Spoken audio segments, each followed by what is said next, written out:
உயிர்கள் தோன்றுவதற்கு முன்பே தோன்றியவன், உயிர்கள் மறைந்த பிறகும் எஞ்சி இருப்பவன். பூதங்கள் ஐந்தாகி, புலன்கள் ஐந்தாகி, வேதங்கள் ஐந்தாகி, விளைவுகள் ஐந்தாகி, விடை தெரியாத பல ஆயிரம் கேள்விகளுக்கு பின்னால் மொழிகளை கடந்து விதிகளுக்கு அப்பாற்பட்டு நிற்கும் அந்த பரம்பொருள் யார் தெரியுமா?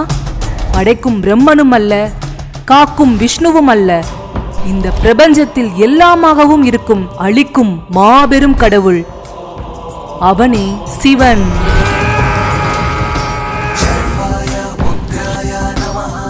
அவர் ஒரு பக்கம் வாசை பாம்ப மாலையா போட்டு மண்டையோட்ட கையில வச்சிருக்காரு, இன்னொரு பக்கம் அன்பான குடும்பஸ்தரா பார்வதி தேவியோட இருக்காரு. ஒரு பக்கம் அகோரியா இருக்கிற அவரு அதே சமயம் எல்லா அழகுக்கும் சொந்தக்காரரா சுந்தரரா இருக்காரு. ஏன் இத்தனை முரண்பாடுகள்னு என்னைக்காவது யோசிச்சிருக்கீங்களா? அவர் ஏன் தன்னோட நெற்றிக்கனால இந்த உலகத்தோட மாயை, ஆசை, அகங்காரம் எல்லாத்தையும் எரிச்சாரு? சக்தியும் சிவனும் பாதியா இணைஞ்சிருக்கிற அந்த ரகசியம் தான் என்ன?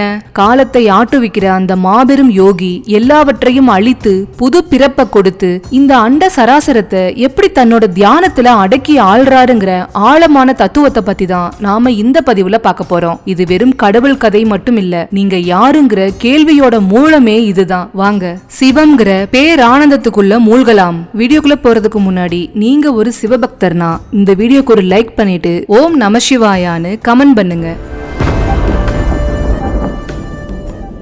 சிவபெருமான் பத்தி சொல்லணும்னா அவர் இந்து மதத்தோட முக்கிய கடவுள்கள்ல ஒருத்தர். பிரம்மா விஷ்ணு கூட சேர்ந்த மும்மூர்த்திகள்ல இவர் அழிக்கும் கடவுளா இருக்காரு. ஆனா இந்த அழிவுங்கிறது முடிவில்ல, அது ஒரு புது பிறப்புக்கான மாற்றத்துக்கான தொடக்கம். சைவ சமயத்தை சேர்ந்தவங்க சிவபெருமானத்தான் முழு முதற் கடவுளா எல்லாவற்றுக்கும் மேலானவரா வணங்குறாங்க. அவர் தான் பிரபஞ்சத்தை படைச்சு காத்து மாற்றுகிற சக்திங்கிறது அவங்களோட அசைக்க முடியாத நம்பிக்கை. சிவபெருமான் ஆதி அந்தம் இல்லாதவரா எல்லா வடிவங்களுக்கும் அப்பாற்பட்ட பரபிரம்மமா கருதப்படுறாரு. ஒரு துறவியா, யோகியா, ஆனந்த நடனம் ஆடுற நடராஜரா, பார்வதி தேவியோட சேர்ந்த அர்த்த நாரீஸ்வரரா பல வடிவங்கள்ல காட்சியளிக்கிறாரு. சிவன்கிற வார்த்தைக்கு மங்களகரமானவர், ஆனந்தமானவர்னு அர்த்தம். சுருக்கமா சொல்லணும்னா சிவபெருமான்கிறவரு அழிவையும் ஆக்கத்தையும் யோகத்தையும் இல்லறத்தையும் அமைதியையும் உக்கிரத்தையும் தனக்குள்ள கொண்ட ஒரு மாபெரும் சக்தி. சிவபெருமானுக்கு பிறப்பில்ல, அவர் ஆதியும் அந்தமும் இல்லாதவர். அவர் தானாவே தோன்றிய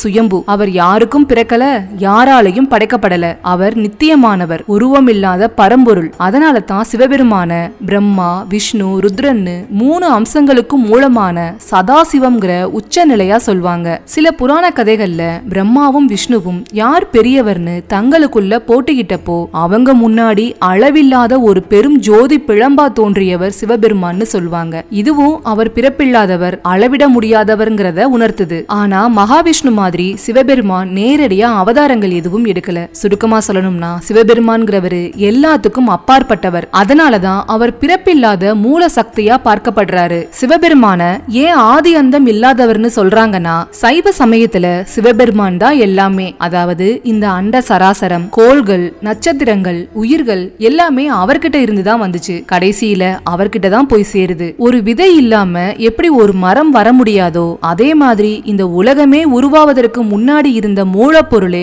சிவபெருமான் தான். ஒரு குறிப்பிட்ட நேரத்துல அவர் பிறக்கவோ இல்ல இறக்கவோ செஞ்சா அவர் எப்படி எல்லாத்துக்கும் மூலமா இருக்க முடியும்? அதனால அவர் தொடக்கமும் முடிவும் இல்லாதவரா தான் இருக்கணும். சிவபெருமான காலத்தை கடந்தவரா சொல்றாங்க. பிறப்பு, இறப்பு, நேரம்னு நாம நினைக்கிற எல்லாமே அவர் கட்டுப்பாட்டுல தான் இருக்கு. நாம எல்லாருமே ஒரு கால வரம்புக்குள்ள இருக்கோம். ஆனா சிவம்ங்கிற சக்தி எல்லா காலத்துக்கும் முன்னாடியும் இருந்து இப்பவும் இருந்து இனிமேலும் இருக்க போகுது. அதனால ஒரு குறிப்பிட்ட நாள அவருக்கு பிறந்த நாள்னோ மறைஞ்ச நாள்னோ சொல்ல முடியாது. பிறப்புங்கிறது ஒரு உடம்பெடுக்கிறது. ஆனா ஈசனோட உயர்ந்த நிலை ஒரு குறிப்பிட்ட வடிவம் இல்லாத சக்தி மாதிரி. அந்த சக்தி எப்பவுமே இருக்கு. அதுக்கு உருவம் இல்லாததால அதுக்கு அழிவும் இல்ல, ஆரம்பமும் இல்ல. அதனாலதான் சிவபெருமான் பெரும்பாலும் லிங்க வடிவத்துல வணங்கப்படுறாரு. இந்த லிங்க வடிவத்துக்கு ஆரம்பமும் இல்ல, முடிவும் இல்ல. இதுவே ஆதி அந்தம் இல்லாத சிவபெருமான குறிக்குது. மொத்தத்துல சிவபெருமான்கிறவரு இந்த உலகத்தோட ஆழமான தத்துவம். அவர் ஒரு ஆழ் தோற்றம் இல்ல, அவர் எல்லாவற்றையும் இயக்கும் பேரண்ட சக்தி. அந்த சக்திக்கு ஆரம்பமோ முடிவோ இருக்க முடியாது. அதனால தான் அவரை ஆதி அந்தம் இல்லாதவர்னு சொல்றாங்க. சித்தர்களோட பார்வையில சிவபெருமான்கிறவரு நாம பொதுவா சொல்ற கோயில்ல இருக்கிற ஒரு சுவாமிங்கிறத தாண்டி ரொம்ப ஆழமான தத்துவார்த்தமான அர்த்தத்தை கொண்டிருக்கு. சித்தர்கள் எப்பவுமே வெளியில இறைவனை தேட மாட்டாங்க. அவங்க பார்வையில சிவன்கிறது வேற எங்கேயோ கைலாயத்துல இருக்கிறவர் இல்ல, அவர் நம்ம உடம்புக்குள்ளேயே இருக்கிறவரு. சிவம்ங்கிறது சுத்தமான அறிவையும் பேரறிவையும் குறிக்குது. அதாவது எல்லாத்தையும் உணரக்கூடிய எந்த கலப்பும் இல்லாத ஒரு பேருணர்வு. நம்ம உடம்பை இயக்கிற நமக்குள்ள இருக்கிற உயிர் சக்தியே சிவன் தான். இதுதான் உயிரோட அடிப்படை. சித்த மருத்துவத்தோட அடிப்படையும் இதுதான். அவங்க சிவனையும் அவரோட மனைவியான சக்தியையும் ஒரு சமநிலையா தான் பாப்பாங்க. சிவம்ங்கிறது நிலைத்தன்மை, அறிவு. ஒரு விளக்கு மாதிரி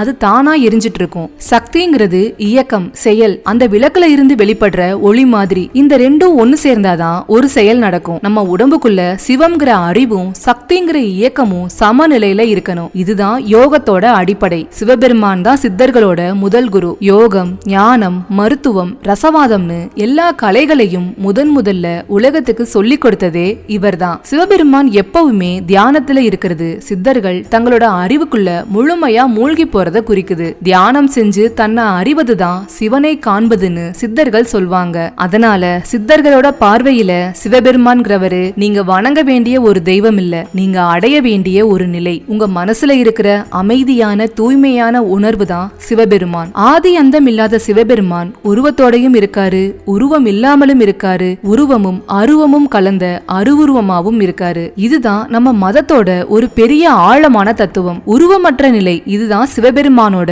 உச்ச நிலை. இவர் ஆதி அந்தம் இல்லாத ஒரு பேரொளியா கருதப்படுறாரு. இந்த நிலையில இவருக்கு கை, கால், முகம்னு எந்த வடிவமும் இல்ல. அவர் எல்லா இடத்திலையும் நிறைஞ்சிருக்கிற ஒரு சக்தி மட்டும்தான். அதனாலதான் பெரும்பாலான கோயில்கள்ல சிவபெருமான லிங்க வடிவத்துல வணங்குறாங்க. லிங்கம்ங்கிறது ஆரம்பம் முடிவு இல்லாத ஒரு உருளை வடிவம். இதுதான் வடிவமற்ற சிவத்தோட அடையாளமா இருக்கு. உருவமுள்ள நிலையையும் நாம கோயில்கள்ல பார்க்கலாம். உருவமற்ற அந்த பேரண்ட சக்தி பக்தர்களுக்கு கருணை காட்டுறதுக்காகவும் அவங்களுக்கு பாடம் சொல்லிக் கொடுக்கறதுக்காகவும் பல வடிவங்களை எடுத்துச்சு. அதுதான் நாம பாக்குற நடராஜர், யோகி, அர்த்தநாரீஸ்வரர், பிச்சாடனர், பசுபதி. இந்த வடிவங்கள் ஒவ்வொன்றும் ஒரு குறிப்பிட்ட தத்துவத்தை, அதாவது அவர் செய்யும் ஒரு தொழிலை குறிக்குது. அடுத்து உருவமும் அருவமும் சேர்ந்த அருவுருவ நிலை. இது ரொம்ப ஆழமான கருத்து. இந்த நிலையில சிவபெருமான் உருவமாவும் இருப்பாரு, அதே நேரத்துல உருவம் இல்லாதவராகவும் இருப்பாரு. சில கோயில்கள்ல இருக்கிற சிவலிங்கங்கள்ல சிவபெருமானோட முகமும் சேர்த்து செதுக்கப்பட்டிருக்கும். இது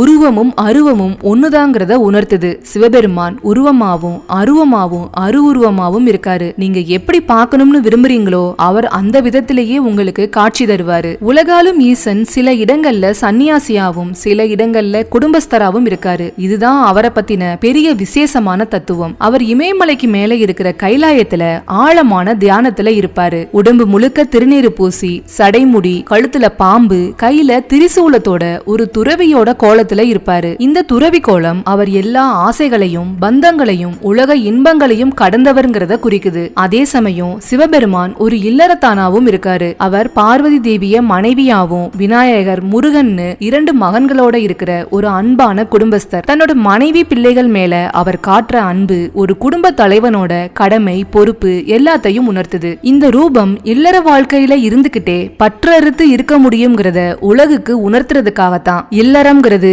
ஆன்மீகத்துக்கு எதிரானது இல்ல, அதுவும் ஒரு வழின்னு சிவபெருமான் நமக்கு எடுத்து காட்டுறாரு. சிவபெருமான் சன்னியாசியாவும் குடும்பஸ்தராவும் இருக்கிறதுக்கு காரணம் இந்த உலக வாழ்க்கையில நாம எப்படி வாழணும்ங்கிறத பத்தி நமக்கு சொல்லி கொடுக்கத்தான். அதாவது உலக கடமைகளை செஞ்சாலும் மனசுக்குள்ள ஒரு பற்றற்ற தன்மையோட இருக்கணும்னு சிவபெருமான் நமக்கு எடுத்து சொல்றாரு. அதனாலதான் அவரை தேவர்களின் தேவன், மகாதேவன் சொல்றாங்க. சிவபெருமான் சுந்தரராவும் இருப்பாரு, அதே சமயம் அகோரியாவும் இருப்பாரு. சுந்தரர்னா அழகுடையவர்னு அர்த்தம். பார்வதி தேவியோட கையில மான் மழுவோட சந்தனம், திருநீரு பூசி அழகான வடிவத்துல அருள்பாலிக்கிற கோலம் தான் சுந்தர வடிவம். இந்த ரூபம் சிவபெருமான் மங்களகரமானவர், கருணை உள்ளவர், இல்லறத்தோட அழகையும் அன்பையும் காக்கிறவர்ங்கிறத குறிக்குது. பக்தர்களோட பாவங்களை நீக்கி அவங்களுக்கு நல்ல வாழ்வை கொடுக்கிற அருள் செய்யற முகம் தான் இது. அடுத்து அகோரி ரூபம். அகோரிங்கிற வார்த்தைக்கு எல்லா விதமான பயங்கரங்களையும் கடந்தவர்னு அர்த்தம். இது சிவபெருமானோட உக்கிரமான முகம். சுடுகாட்டுல சாம்பலை பூசி,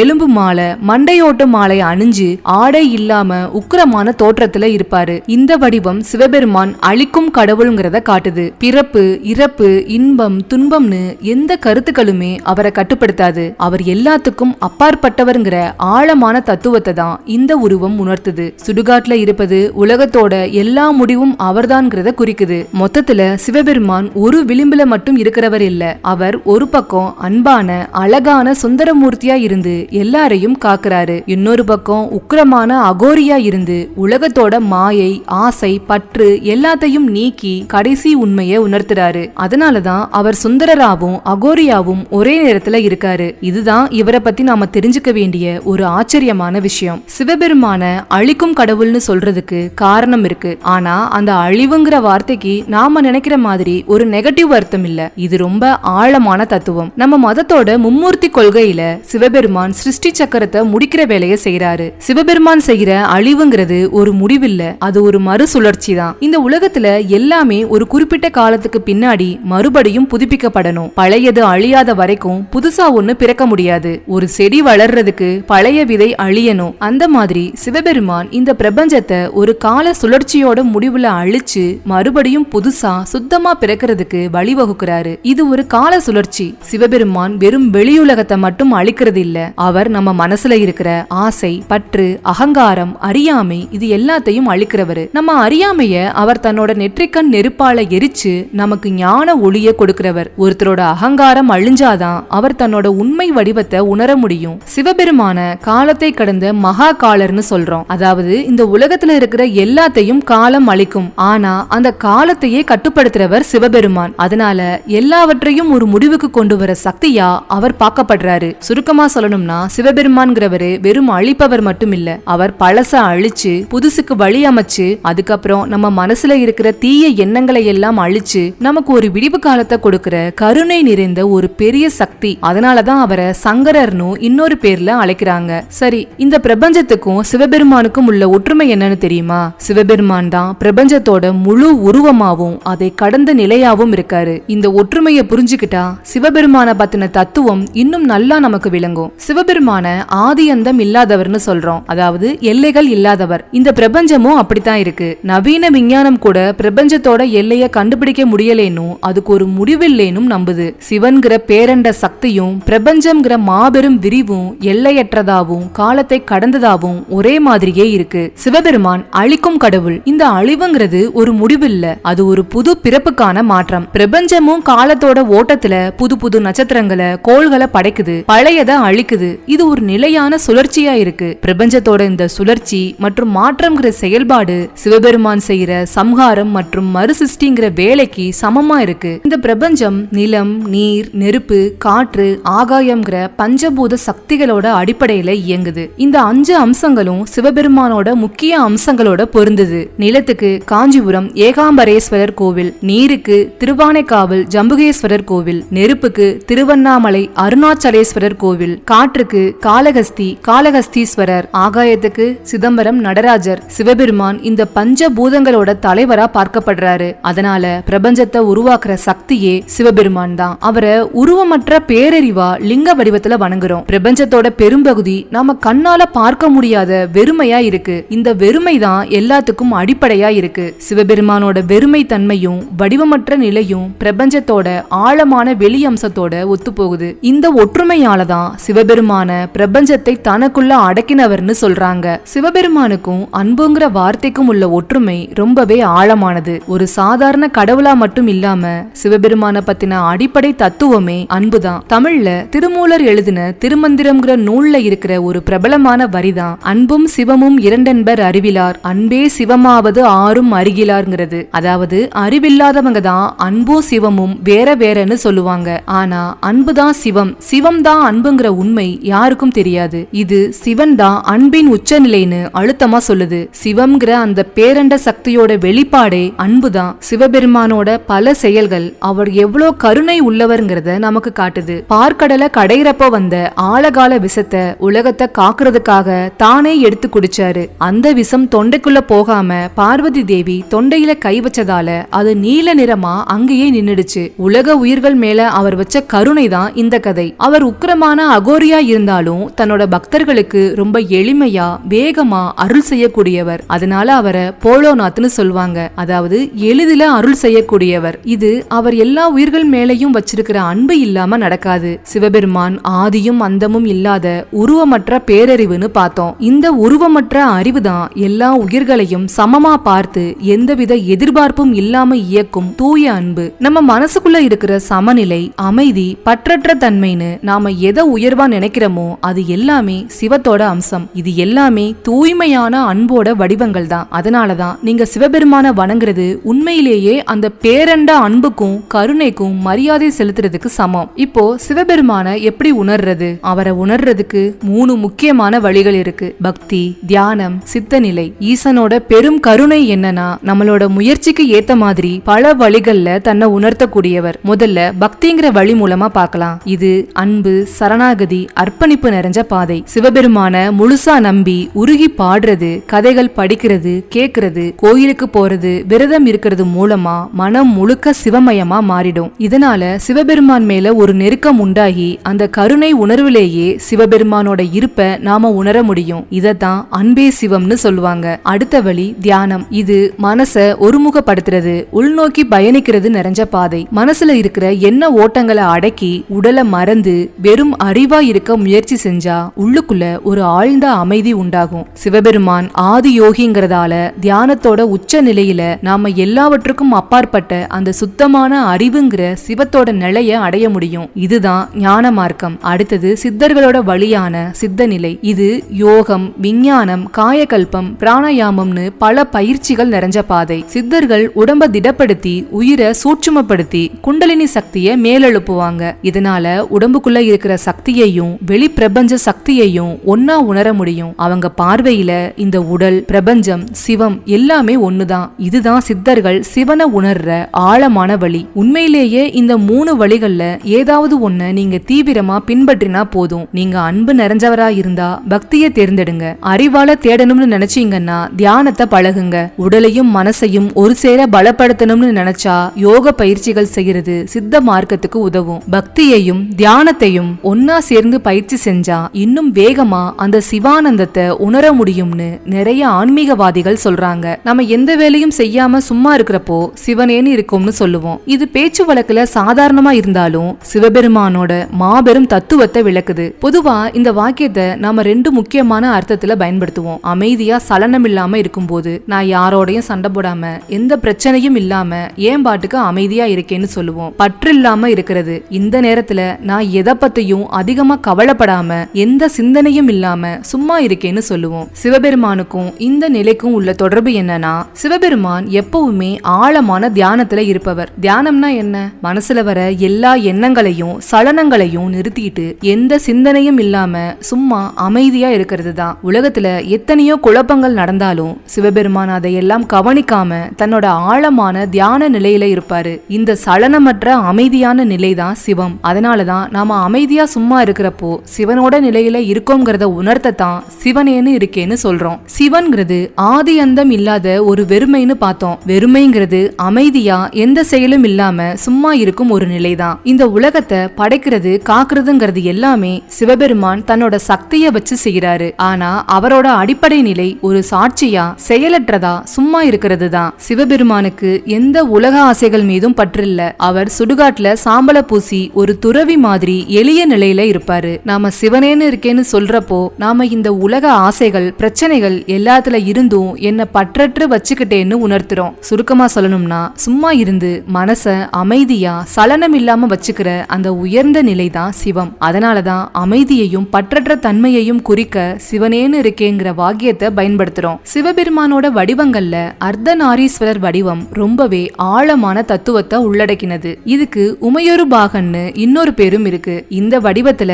சிவபெருமானும் பார்வதி தேவியும் தன்னோட உடம்புல பாதி பாதியா இணைஞ்சிருப்பாங்க. வலது பக்கம் ஆண் உருவமா சிவபெருமானும், இடது பக்கம் பெண் உருவமா பார்வதி தேவியும் இருப்பாங்க. இந்த அர்த்தநாரீஸ்வரர் வடிவம் நமக்கு சொல்லித்தர மிக பெரிய பாடம் முழுமை மற்றும் சமநிலை தான். சிவம்ங்கிறது அறிவு, நிலைத்தன்மை, பேரமைதி, இது எல்லாத்தையும் குறிக்கும். ஒரு விளக்கு எரியிற மாதிரி. சக்திங்கிறது ஆற்றல், செயல், இயக்கம், இது எல்லாத்தையும் குறிக்கும். அதாவது அந்த விளக்குல இருந்து வெளிப்படுற ஒளி மாதிரி. இந்த உலகத்துல எந்த ஒரு படைப்பும் எந்த ஒரு செயலும் நடக்க அறிவும் ஆற்றலும் ஒன்னா இணைஞ்சிருக்கணும். ஒண்ணு இல்லேனா இன்னொன்னு வீணா போயிடும். சிவனும் சக்தியும் ஒன்னா இருந்தாதான் பிரபஞ்சம் முழுமையா செயல்படும். இந்த அர்த்தநாரீஸ்வரர் வடிவம் ஆண் சக்தியும் பெண் சக்தியும் சமமானது, ஒண்ணுக்குள்ள ஒண்ணு இணைஞ்சுதான் இருக்குன்னு அழுத்தமா சொல்லுது. ஆணுக்கும் பெண்ணுக்கும் எதுவுமே மேலானது இல்ல, எல்லாமே சமமானது. இந்த உலகத்துல ஒருத்தரை விட்டு ஒருத்தரை பிரிக்கவே முடியாதுங்கிற தத்துவத்தை இது உணர்த்துது. இந்த தத்துவம் நமக்குள்ளயும் இருக்கு. ஒரு மனிதனுக்குள்ள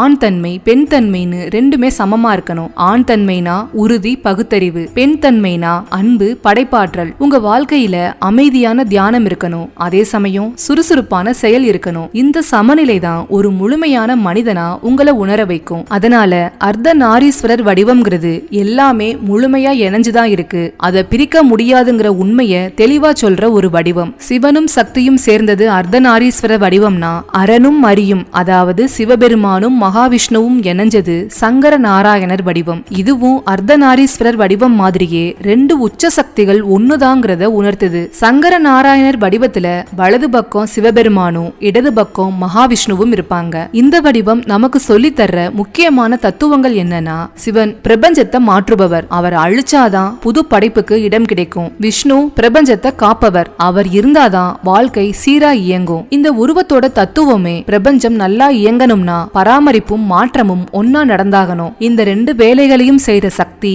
ஒண்ணுதான். ஒரு நாணயத்தோட ரெண்டு பக்கங்கள் மாதிரி தான் இவங்க. பொதுவா சைவர்கள் சிவபெருமானையும் வைணவர்கள் விஷ்ணுவையும் பெரியவர்னு சொல்லுவாங்க. ஆனா இந்த சங்கர நாராயணர் வடிவம் நீங்க யாரும் பெரியவர் யாருன்னு சண்டை போட்டுக்காதீங்க, ரெண்டு பேரும் அடிப்படையில ஒண்ணுதாங்கிற உண்மைய நிலைநாட்டுற விதமா இருக்கு. ஞானத்தை அடைஞ்சவங்களுக்கு சிவன்கிற உருவமோ விஷ்ணுங்கிற உருவமோ தெரியாது. அந்த பேரண்ட சக்தி ஒண்ணுதான், அதுவே தேவைக்கேற்ப பல வடிவங்கள் எடுக்குதுங்கிறத இது உணர்த்துது. விஷ்ணு பகவான் பொதுவா அலங்காரத்தோடும் செல்வத்தோடும் உலக இன்பங்களோடும் தொடர்பு படுத்தப்படுவாரு. ஆனா சிவபெருமான் துறவியாவும் பற்றற்றவராவும் சுடுகாட்டு சாம்பலோட இருப்பாரு. இதுக்குள்ள தத்துவம் என்னன்னா, இந்த வடிவம் உலக வாழ்க்கையில செல்வத்தோடும் அழகோடு இருந்தாலும் மனசுல எப்பவும் ஒரு பற்றற்ற துறவு நிலை இருக்கணுங்கிற சமநிலைய நமக்கு காட்டுது. சுருக்கமா சங்கர நாராயணர் வடிவம்ங்கிறது எல்லா கடவுள் வடிவங்களுக்கும் பின்னாடி இருக்கிற சக்தி ஒண்ணுதான். அதுலயே ஆக்கமும் அழிவும் காவலும் இருக்குங்கிற மிக உயர்ந்த தத்துவத்தை இது நமக்கு உணர்த்துது.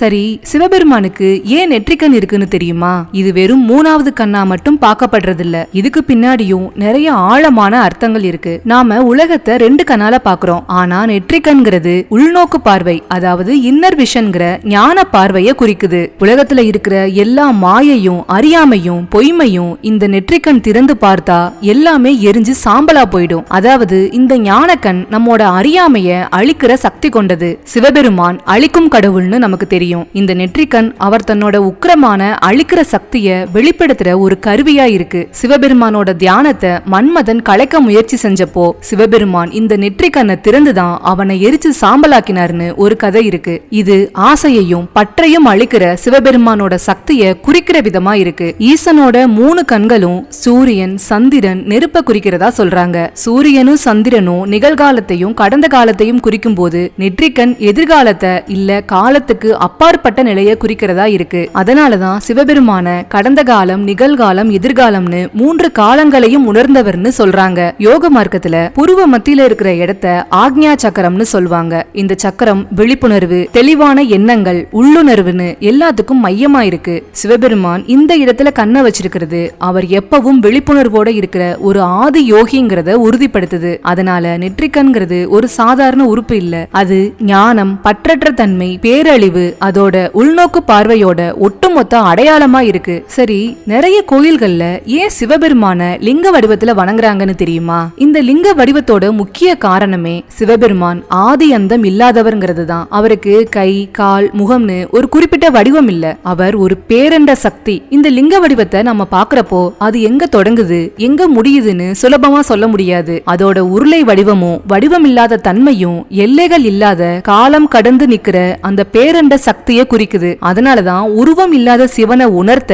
அறிவியல் பூர்வமான இந்த லிங்க வடிவம் தேர்ந்தெடுக்கப்பட்டிருக்கு. லிங்க வடிவம்ங்கிறது வெறும் ஒரு கல் தூண் இல்ல, அது பொதுவா யோனி பீடத்து மேல வைக்கப்பட்டிருக்கும். லிங்கம்ங்கிறது அறிவையும் நிலைத்தன்மையையும் குறிக்கிற சிவன், யோனிங்கிறது இயக்கத்தையும் ஆற்றலையும் குறிக்கிற சக்தி. இந்த ரெண்டும் ஒன்னா சேர்றப்பதான் பிரபஞ்சம் படைக்கப்படுது. லிங்க வடிவம் சிவனும் சக்தியும் ஒன்னா இணைஞ்சு இந்த உலகத்தை உருவாக்குறாங்கிற உண்மையை உணர்த்துது. இதுதான் எல்லா படைப்புக்கும் அடிப்படையா இருக்கு. சுருக்கமா சொல்லணும்னா சிவலிங்கம்ங்கிறது ஒரு சிலை இல்ல, அது காலம் இடம் எல்லாத்தையும் கடந்த வடிவமற்ற ஒரு பேரண்ட சக்தியான சிவத்தோட அறிவியல் பூர்வமான ஒரு குறியீடு. சிவபெருமானுக்கு நந்தி ஏன் வாகனமா இருக்குன்னு தெரியுமா? நம்ம இந்து மதத்துல நந்திங்கிறது தர்மத்தோட அடையாளம். காளைக்கு 4 கால்கள் இருக்கிற மாதிரி தர்மத்துக்கும் தவம், சுத்தம், கருணை, உண்மைன்னு 4 கால்கள் இருக்கு. சிவபெருமானோட காளை வடிவம் தர்மத்தோட அடையாளமா பார்க்கப்படுது. சிவன் கோவில்கள்ல நந்தி எப்பவும் சிவனை பார்த்துக்கிட்டே இருக்கும். இது பக்திங்கிறது எப்பவுமே விழிப்புணர்வோட இருக்கணும்ங்கிறத நமக்கு சொல்லி கொடுக்குது. காளைங்கிறது இயல்பிலேயே வேகமும் சக்தியும் பிடிவாதமும் கொண்டதா இருக்கு. இது நம்ம மனசுல இருக்கிற வேகம், ஆசைகள், திமிரான அகங்காரம் எல்லாத்தையும் குறிக்கிற விதமா இருக்கு. சிவபெருமான் அந்த காளை மேல உட்கார்ந்து இருக்கிறது அவர் தன்னோட ஆசைகளையும் அகங்காரத்தையும் மனவேகத்தையும் முழுசா கட்டுப்படுத்தினவர்னு காட்டுது. அவர் ஒரு யோகியா எல்லா உள் சலனங்களையும் அடக்கினவருங்கிறத தான் இது உணர்த்துது. புராண கதைகள்ல நந்தீஸ்வரருங்கிறவரு சிவபெருமானோட தீவிரமான பக்தரா இருந்தாரு. தன்னோட ஆழ்ந்த பக்தியால சிவபெருமானோட வாகனமா ஆகிற பெருமையை அடைஞ்சாரு. நந்தி சிவபெருமானுக்கு ரொம்ப நெருக்கமானவர். அதனாலதான் சிவபெருமான் உலகத்தை காக்குறப்போ நந்தி அவருக்கு பாதுகாப்பாவும் விசுவாசமான துணையாவும் இருக்கு. சுருக்கமா நந்திங்கிறது வெறும் வாகனம் மட்டும் இல்ல, அது தர்மம், விசுவாசம், கட்டுப்படுத்தப்பட்ட சக்தி இதோட ஒட்டுமொத்த குறியீடா இருக்கு. சிவபெருமான வணங்குறப்போ இந்த நல்ல குணங்களை நாமளும் கடைபிடிக்கணும்ங்கிறத நந்தி நமக்கு சொல்லுது. இப்போ சிவபெருமான் தன்னோட உடம்புல மண்டையோடுகளை மாலையாவும் கையில ஒரு பிச்சை பாத்திரமாவும் ஏன் வச்சிருக்காருங்கிறத பார்க்கலாம். சிவபெருமான் கிட்ட இருக்கிற இந்த மண்டை ஓடுகள் இறப்புங்கிறது யாரையும் விட்டு வைக்காது. எல்லாமே ஒரு நாள் அழிஞ்சுதான் போகுங்கிற உண்மைய உலகுக்கு உணர்த்துற விதமா இருக்கு. அவர் மண்டையோடுகளை மாலையா அணிஞ்சிருக்கிறது எல்லா காலங்களையும் எல்லா அழிவுகளையும் கடந்து இன்னைக்கும் நிரந்தரமா இருக்கிறவர் அவர் ஒருத்தர் தாங்கிறத குறிக்குது. அழிஞ்ச எல்லா உயிர்களுக்கும் அவர்தான் சாட்சியா இருக்காரு. ஈசன் காலத்தை விழுங்கின மகா காலர். அதனாலதான் இறந்தவங்களோட அடையாளமான மண்டை ஓடுகளை அணிஞ்சு தனக்கு இறப்பு இல்லைங்கிறத அவர் உணர்த்துறாரு. மண்டை ஓடுங்கிறது மனிதனோட அகங்காரத்தோட அடையாளம். நாம எவ்வளவு பெரிய ஆளா இருந்தாலும் கடைசியில ஒரு மண்டை ஓடா ஒரு பிடி சாம்பலா தான் மிஞ்சி போவோம். சிவபெருமான் இந்த மண்டை ஓடுகளை வச்சிருக்கிறது அவர் எந்த விதமான அகங்காரமும் உலக பற்றும் இல்லாதவர்ங்கிறத நமக்கு காட்டுது. நீ இப்போ எவ்வளவு பெருமையா வாழ்ந்தாலும் உனக்கான முடிவு இதுதான்னு அவர் நமக்கு புரிய வைக்கிறாரு. நாமளும் இத புரிஞ்சுக்க முயற்சி பண்ணணும். ஒரு புராண கதைப்படி பிரம்மனுக்கு தான் தான் எல்லாத்துக்கும் மேலானவர்னு ஒரு அகங்காரம் வந்திருக்கு. அந்த அகங்காரத்தை அழிக்கிறதுக்காக சிவபெருமான் பிரம்மனோட 5வது தலையை வெட்டிட்டாரு. அந்த தலையோட ஓட்டத்தான் அவர் பிச்சை பாத்திரமா வச்சு உலகம் எல்லாம் பிச்சை எடுத்து சுத்தினாருன்னு சொல்லுவாங்க. இது அகங்காரத்தை அழிச்சாதான் ஞானம் கிடைக்கும்ங்கிறத உலகுக்கு உணர்த்த ஈசன் செஞ்ச ஒரு லீலைன்னு சொல்லலாம். இனிமே சிவபெருமானோட கழுத்துல இருக்கிற மண்டையோடுகளை பாத்தீங்கன்னா இத ஞாபகம் வச்சுக்கோங்க. அடுத்து சிவபெருமான் ஏன் புலித்தோல ஆடையா அணிஞ்சிருக்காருன்னு பார்க்கலாம். புலித்தோல்ங்கிறது ஒரு சாதாரண துணி இல்ல, இது 3 முக்கியமான விஷயங்களை குறிக்கிற விதமா இருக்கு. புராணங்கள்ல புலிங்கிறது ஆசை, உணர்ச்சி, கோபம், காமம், அகங்காரம்னு நம்ம மனசுல இருக்கிற காட்டு மிராண்டித்தனமான குணங்களை குறிக்கிறதா சொல்றாங்க. சிவபெருமான் அந்த புலித்தோல ஆடையா அணிஞ்சிருக்கிறது அவர் தன்னோட எல்லா விதமான ஆசைகளையும் உணர்ச்சிகளையும் அகங்காரத்தையும் முழுசா அடக்கி அதையெல்லாம் வெற்றி கண்ட ஒரு முழுமையான யோகிங்கிறத நமக்கு காட்டுது. காட்டு விலங்குகள்லயே புலி ரொம்ப ஆக்ரோஷமாவும் சக்தி வாஞ்சதாவும் இருக்கும். அதை வேட்டையாடி தோலை உரிச்சு போடுறதுங்கிறது ரொம்ப பெரிய வீரத்தையும் பயமில்லாத தன்மையையும் குறிக்கும். சிவபெருமான் எந்த ஒரு சக்திக்கும் எந்த ஒரு அச்சுறுத்தலுக்கும் பயப்படாதவர்ங்கிறத இந்த புலித்தோல் உணர்த்துது. சிவபெருமான் அதோட தோலை அணிஞ்சிருக்கிறது அவர் இயற்கையோட எல்லா சக்திகளையும் காட்டுமிராண்டித்தனமான அம்சங்களையும் தன்னோட கட்டுப்பாட்டுல வச்சிருக்காருன்னு காட்டுது. சுருக்கமா சிவபெருமான் புலித்தோலை அணிஞ்சிருக்கிறது அவர் ஆசைகளையும் அகங்காரத்தையும் கடந்த ஒரு மாபெரும் யோகி, அதோட வீரத்தோட உச்சமாவும் இருக்காருங்கிறத தான் இந்த உலகத்துக்கு உணர்த்துது. அக்னி சொரூபமான சிவபெருமான் ஏன் பனி உறைஞ்ச கைலாய மலைய தன்னோட இருப்பிடமா தேர்ந்தெடுத்தாருன்னு தெரியுமா? கைலாயம் எப்பவும் பனியால உறைஞ்சு சலனம் இல்லாம அமைதியா இருக்கும். மனசுல எந்த குழப்பமும் இல்லாம அமைதியா எந்த சலனமும் இல்லாம இருக்கிற ஒரு உயர்ந்த நிலையை குறிக்கிறது தான் பனி உறைந்த குளிர்ச்சி. சிவபெருமான் ஒரு ஆதி யோகின்னு தெரியும். தியானத்துல இருக்கிறவங்களுக்கு வெளியில இருக்கிற வெப்பமோ குளிரோ உலக சலனங்களோ எந்த பாதிப்பையும் கொடுக்காது. கைலாயம்ங்கிறது அவர் தன்னோட தியானத்தோட உச்ச நிலையில இருக்கிற இடத்தை குறிக்கிற விதமா இருக்கு. பனிங்கிறது எந்த கலப்பும் இல்லாத தூய்மையை குறிக்கும். ஈசனும் உருவம் இல்லாத எல்லா கலப்பையும் கடந்த ஒரு தூய சக்தின்னு தெரியும். அந்த தூய்மைக்கு ஈடான ஒரு இடமா பனி சூழ்ந்த மாசுபடாத கைலாயத்தை தன்னோட இருப்பிடமா அவர் தேர்ந்தெடுத்திருக்காரு. இங்க மனித நடமாட்டம் இல்ல, சுலபமா போகக்கூடியாத ஒரு பகுதியாவும் இருக்கு. கைலாயம் எந்த ஒரு உலக ஆசைகளோ இன்பங்களோ பற்றுதல்களோ இல்லாத ஒரு இடமா இருக்கு. சிவபெருமான் ஒரு துறவிங்கிறதால உலக இன்பங்கள் எதுவுமே இல்லாத தனிமையான இயற்கையோட உச்சையில இருக்கிற ஒரு இடத்தை தன்னோட இருப்பிடமா ஏத்துக்கிட்டாரு. இது பற்றற்ற நிலைய நமக்கு உணர்த்துற ஒரு வழியா இருக்கு. சிவபெருமானோட கையில இருக்கிற உடுக்கை சாதாரண இசைக்கருவி மட்டும் இல்ல, அது பிரபஞ்சத்தோட அடிப்படையை உணர்த்துற ஒரு குறியீடு. இந்து மதத்துல ஒளியில இருந்துதான் இந்த பிரபஞ்சமே ஆரம்பிச்சதா சொல்வாங்க. அந்த முதல் ஒளியே ஓம்காரம் தான். சிவன் தன்னோட உடுக்கைய அடிக்கிறப்போ அந்த முதல் ஒளி வெளியே வந்துச்சு. அந்த ஒளியில இருந்துதான் காலம், இடம், பிரபஞ்சம்னு எல்லாமே படைக்கப்பட்டுச்சுன்னு சொல்றாங்க. அதனால உடுக்கைங்கிறது படைப்போட தொடக்கத்தை குறிக்குது. உடுக்கையோட வடிவம் நடுவுல சின்னதாவும் 2 பக்கமும் பெருசாவும் இருக்கும். இது கால சுழற்சியை குறிக்கிறதா சொல்றாங்க. ஒரு பக்கத்துல ஆரம்பிச்சு நடுவுல அழிஞ்சு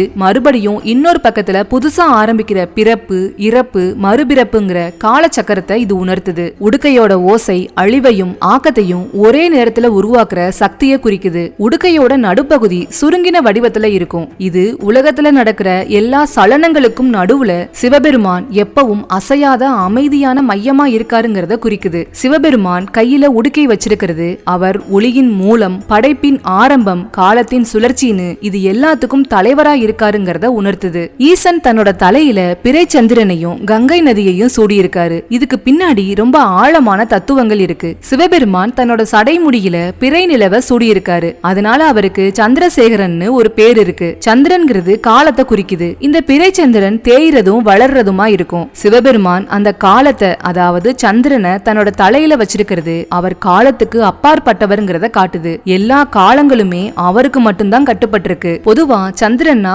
குளிர்ச்சி, அமைதி. சிவபெருமான் ரொம்ப உக்கிரமானவர். இந்த சந்திரன் அந்த உஷ்ணத்தை குறைச்சு அவர் எப்பவும் அமைதியா இருக்காருங்கிறத உணர்த்துது. சந்திரனுக்கு தாவரங்கள் மற்றும் உயிர்களோட வளர்ச்சியில முக்கிய பங்கு இருக்கு. அதனால சிவபெருமான் இந்த குறியீட்டை வச்சிருக்கிறது அவர் படைப்பின் மேலும் வளர்ச்சியின் மேலும் கருணை வச்சிருக்காருங்கிறத நமக்கு காட்டுது. கங்கை நதி தூய்மை, புனிதம், முக்தின்னு இது 3க்கும் அடையாளமா இருக்கு. புராணங்கள் படி கங்கை வானுலகத்துல இருந்து பூமிக்கு வர்ற சமயம் அதோட வேகத்தை தாங்க முடியாம பூமி அழிஞ்சு போயிடும்னு நினைக்கிற சிவபெருமான் தன்னோட ஜடைமுடியில தாங்கி அதோட வேகத்தை குறைச்சு பூமியில மெதுவா ஓட விட்டாரு. இது சிவபெருமானோட எல்லையற்ற கருணையை குறிக்கிற விதமா இருக்கு. கங்கை எப்பவும் ஓடிக்கிட்டே தான் இருக்கும். ஆனா சிவபெருமான் தலையில அது நிலைத்தன்மையோட இருக்கு. இது இயங்கும் சக்தி கூட அசையாத அறிவால கட்டுப்படுத்தப்படணுங்கிற தத்துவத்தை உணர்த்துற விதமா இருக்கு. அதோட கங்கை எல்லா அழுக்கையும் பாவத்தையும் போக்கக்கூடியது. சிவபெருமான் அதை தலையில சூடி இருக்கிறது அவர் எல்லா குறைகளையும் அசுத்தங்களையும் தனக்குள்ள ஏத்துக்கிட்டு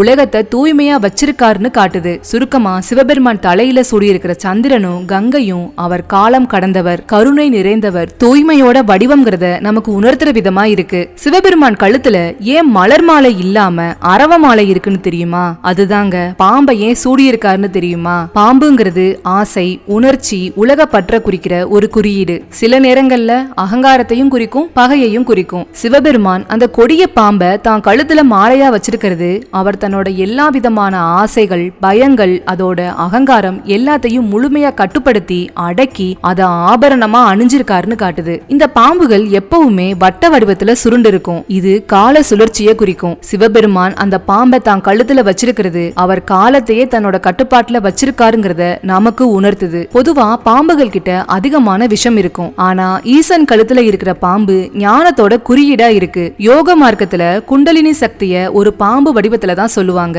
இந்த சக்தி நம்ம முதுகு தண்டுக்கு அடியில சுருண்டு படுத்திருக்குமா. சிவபெருமான் ஒரு ஆதி யோகிங்கிறதால அவர் இந்த குண்டலினி சக்திய முழுசா எழுப்பி தன்னோட கட்டுப்பாட்டுக்குள்ள வச்சிருக்காருன்னு அர்த்தம். புராண கதைகள் படி பார்த்தா பார்க்கடலை கடையறதுக்கு வாசுகிங்கிற பாம்பை கயிறா பயன்படுத்தியிருக்காங்க. கடைசியில விஷம் வந்தப்போ சிவபெருமான் அதை எடுத்து குடிச்சிருக்காரு. இந்த வாசுகி பாம்பை தான் அவர் தன்னோட கழுத்துல மாலையா அணிஞ்சுக்கிட்டாருன்னு சொல்றாங்க. இந்த நிகழ்வு சிவபெருமான் தன்னோட அடியார்களுக்காக பல சிரமங்களை சகிச்சு அவங்களுக்கு அருள் செய்யறவர்ங்கிற கருணையை குறிக்குது. இவ்ளோ நேரம் நாம சிவபெருமான் பத்தி பார்த்தோம். இதுல இருந்து நாம என்ன தெரிஞ்சுக்கணும் தெரியுமா? சிவபெருமானோட கழுத்துல சுத்தி இருக்கிற பாம்பு மாதிரி நாம நம்ம ஆசைகளையும் பயங்களையும் கட்டுப்படுத்த முடியும். அவர் அணிஞ்சிருக்கிற புலித்தோல் மாதிரி நம்மளோட அகங்காரத்தை நம்மளால ஜெயிக்க முடியும். அவர் குடிக்கொண்டிருக்கிற கைலாயம் மாதிரி வெளி உலக சலனங்கள் எது வந்தாலும் நம்ம மனசுக்குள்ள ஒரு அசையாத அமைதிய நம்மால உருவாக்க முடியும். சிவம்ங்கிறது வானத்துல இருக்கிற ஒரு கடவுள் மட்டும் இல்ல, அவர் அழிவுல இருந்து ஆக்கத்தை படைக்கிற நம்மோட செயல். அவர் எல்லா துன்பத்துக்கும் நடுவுல